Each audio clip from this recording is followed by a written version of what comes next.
Pit Family, benvenuti a un nuovo video del Pit. Prima però di parlare dell'argomento di oggi volevamo prenderci una pausa perché a casa ci è arrivato un pacco pazzesco. Io sono veramente molto felice, sto parlando dei nostri amici di HelloFresh. Se non sapete che cos'è HelloFresh, ve lo spiego io. HelloFresh da oggi sarà il mio migliore amico. Perché, come sapete, Paolo è una schiappa in cucina e se per caso ti venisse in mente in futuro di farmi altre sorprese culinarie, almeno non farai brutta figura. In sostanza, HelloFresh è un nuovo servizio che vi consentirà innanzitutto di risparmiare un sacco di tempo, perché con HelloFresh potrete fare la spesa, preparare delle nuove ricette e mangiare in modo sano e regolare, cosa che io, raga, apprezzo tantissimo. Vi basterà andare sul sito o sull'app e sceglierete i menù che vi piacciono di più. Tipo io ho scelto un classico italiano, la pasta pasticciata della nonna. Io per esempio ho scelto le tortillas con ragù di pollo Tex-Mex, poi ho scelto il burger vegetariano stile Cipro, non vedo l'ora di cucinarlo, e per finire, anzi sai cosa ti dico che stasera le voglio provare? Sì. Le frittelle di zucchine, carote e formaggio. Stasera le faccio, preparati. Vai. E tra l'altro è semplicissimo perché HelloFresh vi manderà tutto quanto nel minimo dettaglio. All'interno di ogni sacchettino voi troverete tutto il materiale che vi serve, pesato e con la ricetta, così non puoi sbagliare. No, infatti. Te lo garantisco, anche perché per ogni ricetta c'è il numero abbinato. Quindi proprio Paolo, No, tu dici, no, non posso non fare si può danni. sbagliare. Va bene, non farò danni, vai, grazie. la cosa più interessante è che non c'è assolutamente spreco e si riduce l'impatto ambientale. Quindi come sempre Pit Family c'è solo una cosa da fare, cliccate sul link che trovate in descrizione o nel primo commento in evidenza, perché c'è il nostro codice sconto creato proprio dai nostri amici di HelloFresh, HelloPit65, che vi dà diritto a 65 euro di sconto sulle prime 3 box. Raga, una roba pazzesca. Ma adesso, prima di riempirci la pancia, preparatevi perché l'argomento di cui vi parleremo oggi è un argomento che ci avete segnalato in tanti ed è un argomento che a me personalmente affascina tantissimo. Quindi mettetevi comodi, aprite le orecchie e fateci sapere che cosa ne pensate. Sì, ci vediamo nei commenti.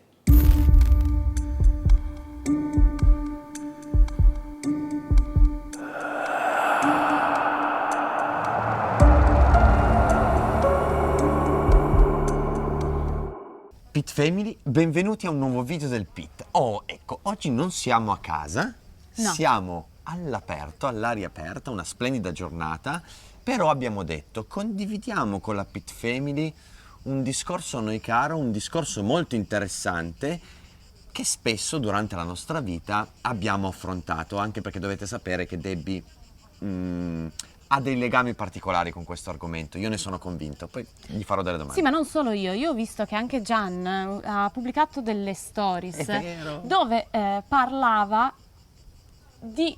indirettamente, diciamo, di questo argomento, cioè lui asseriva di fare periodicamente lo stesso sogno, probabilmente quello di ritrovarsi sotto esame proprio a fare la tesi, no? Sì, Proprio- l'esame di maturità. Esatto, e non sapere nulla, non essere assolutamente preparato. Ma che ansia. Così mi sono detta, ma che figata, non abbiamo mai parlato con la Pit Family dei sogni premonitori.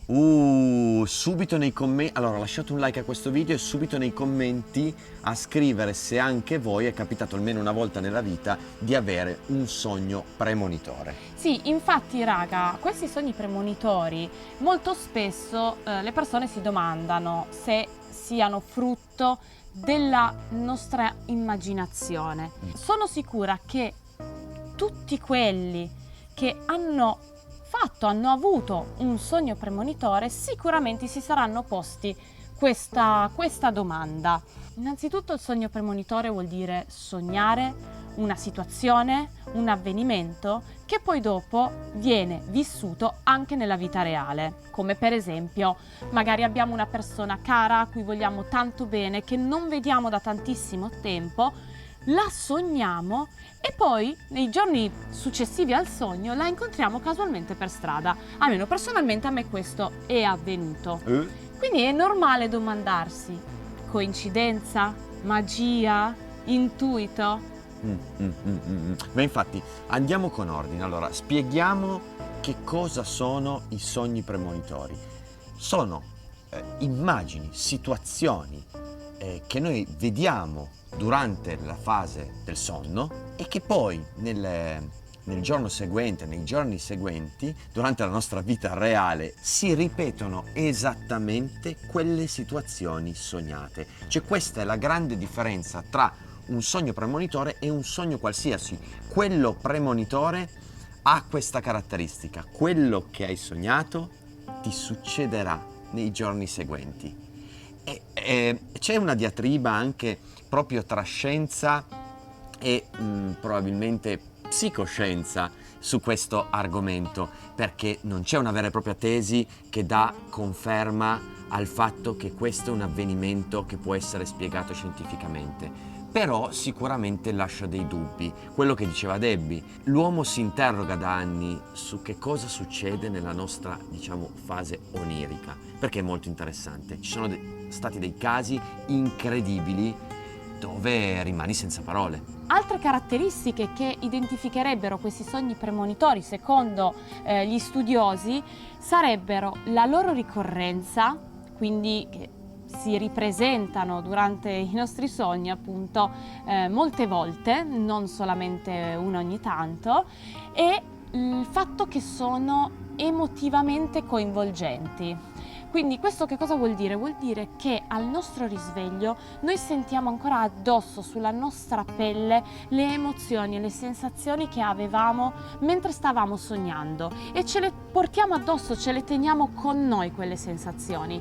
Questa è una cosa molto particolare, anche se alcune persone, alcuni studiosi ritengono che spesso questo accade anche quando noi viviamo un momento della nostra vita particolarmente stressante, particolarmente ansioso. Sapete che i nostri sogni sono spesso lo specchio della nostra vita, della nostra psiche in quel momento. Se siamo magari stressati, può essere che realizziamo un sogno nel quale ci sentiamo addosso questo stress. I sogni sarebbero un po' sotto questo punto di vista come uno specchio, quindi c'è anche da tenere conto di questo aspetto, cioè della situazione emotiva in quel momento. Quindi un'interpretazione, ecco, forse alla base di tutto ci dovrebbe sempre essere, non dare per scontato che sia per forza un sogno premonitore. Detto questo, però, questa è una particolarità che caratterizza proprio i sogni premonitori, cioè il fatto di essere emotivamente coinvolgenti. Ma veniamo agli esempi concreti di cui prima vi parlavo. Sì, che tra l'altro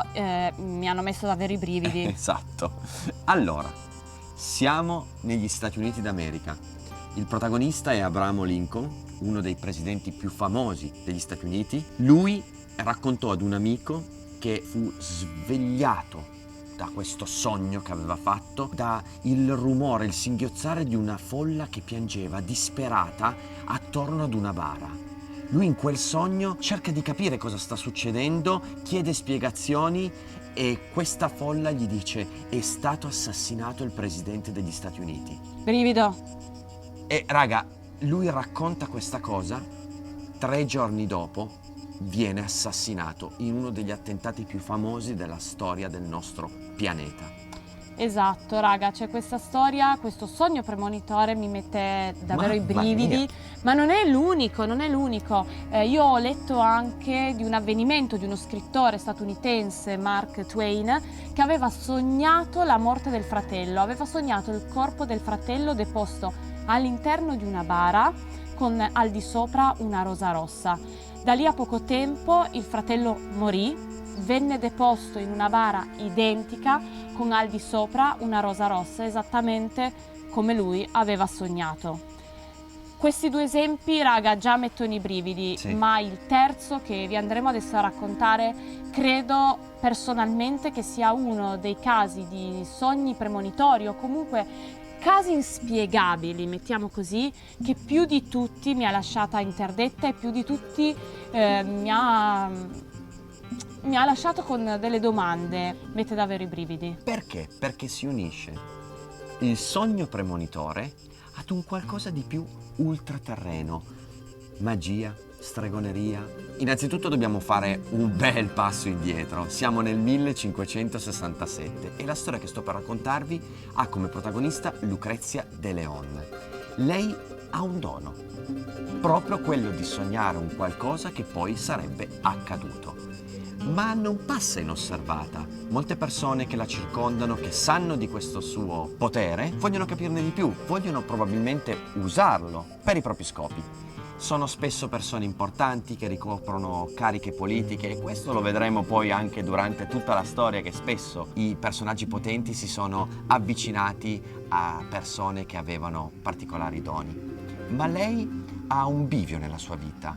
Pur essendo di umili origini, riesce ad imparare a leggere e scrivere perché il padre lavorava alla corte. Ma i suoi doni aumentano col passare del tempo. Lei non li tiene di certo nascosti, finché il padre, proprio a causa di questo, decide di abbandonarla. Sì, perché era molto spaventato. Sì. Lui aveva paura, era una persona come molte altre persone accanto a lei che erano spaventate da questo dono, a differenza invece del re, che ne era affascinato, anzi probabilmente, come hai detto giustamente tu prima, voleva utilizzare questo dono di Lucrezia per scopi probabilmente personali, per accrescere il proprio potere. Pensate che addirittura nei patti lateranensi è stato stabilito che i sogni premonitori fossero un messaggio che Dio mandava agli uomini attraverso determinate persone illuminate.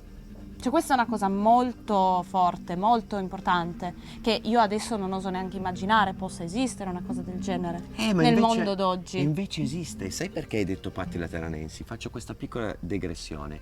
Perché in quel periodo Benito Mussolini andava da Gustavo Roll proprio per questo motivo. Cioè gli chiedeva che cosa aveva sognato e vedeva se nel futuro c'erano notizie buone per il regno. Infatti anche la Chiesa aveva iniziato ad interessarsi tantissimo a questo argomento, perché spesso e volentieri, come hai detto tu prima, servivano per accrescere un determinato tipo di potere. Venivano utili, venivano utilizzati per questo scopo. Molti furono i personaggi che si avvicinarono a Lucrezia, uno dei quali fu Miguel Piedrola, che era un ex discendente dei re di Navarra. Lui formò una cospirazione proprio contro il re per cercare di togliergli il trono. Un altro personaggio fu Alonso de Mendoza.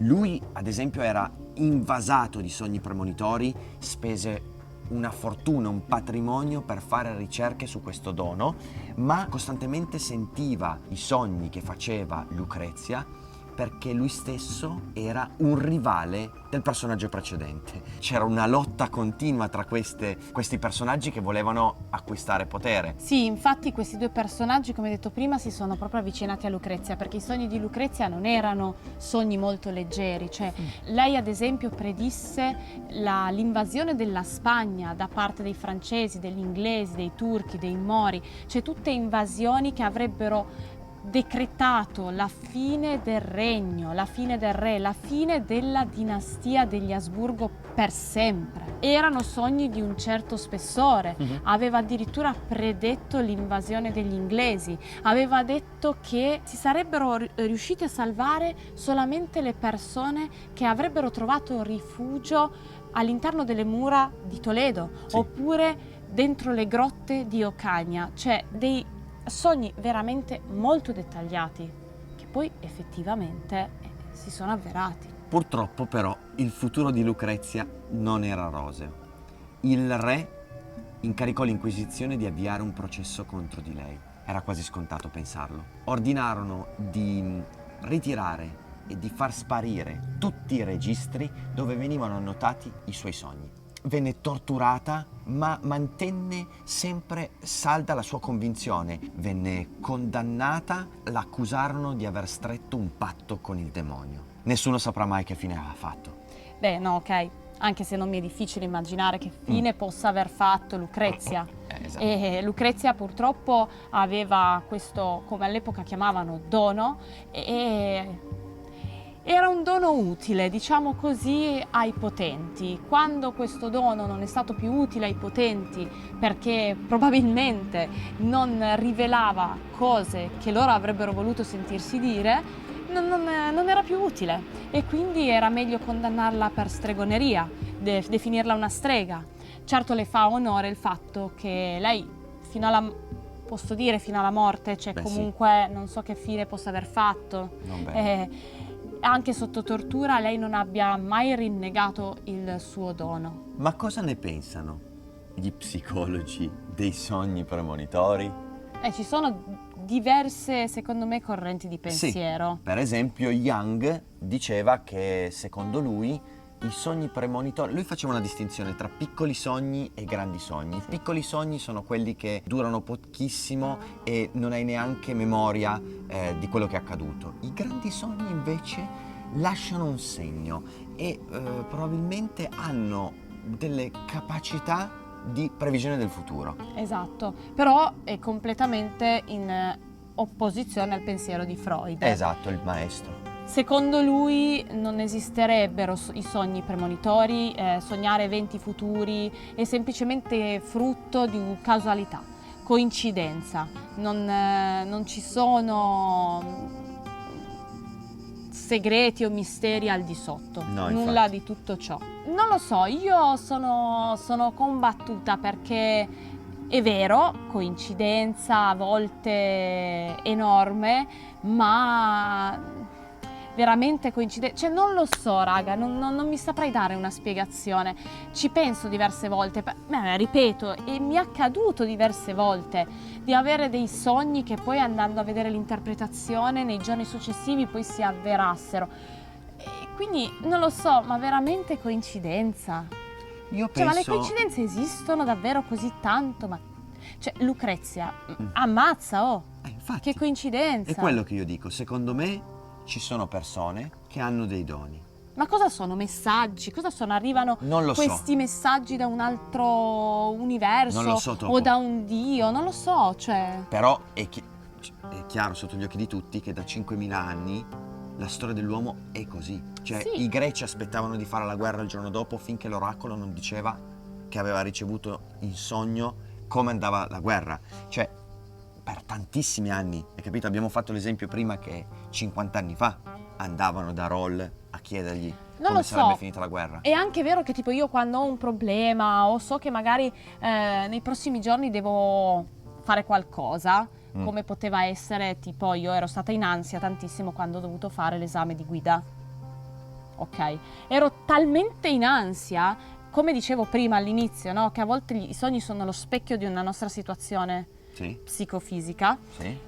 Io ero talmente in ansia che avevo sognato e che non andava bene, cioè proprio non sapevo niente, cioè continuavo a guardare questo test, ancora prima della pratica, io sono proprio ancora alla Sì, teoria. sei alle crocette. Eh sì, perché c'era stato questo famoso cambio che non ne potevi sbagliare, sai che avevano fatto... Da 5 a 3 forse. un qualcosa del genere, Sì. qui, ansia totale, insomma avevo sognato che ne sbagliavo, una fracassata, cioè proprio tantissime, o comunque sono rimasta segata. Ma io infatti non Questa lo so. cosa avevo studiato, te lo giuro che avevo studiato, Sì, poi ti conosco. però è solo uno dei tanti. Ma infatti ok? io sono... Non vorrei che però in quel caso fosse la mia ansia che ha creato questa manifestazione nei sogni. Ma Freud ti direbbe esattamente quello. Beh, Ma Jung ti direbbe no, no, forse no. infatti quindi alla fine non ho una risposta. Ma infatti io voglio sapere da voi cosa ne pensate. Scriveteci nei commenti innanzitutto se ci volete raccontare Sì. se vi è capitato un sogno premonitore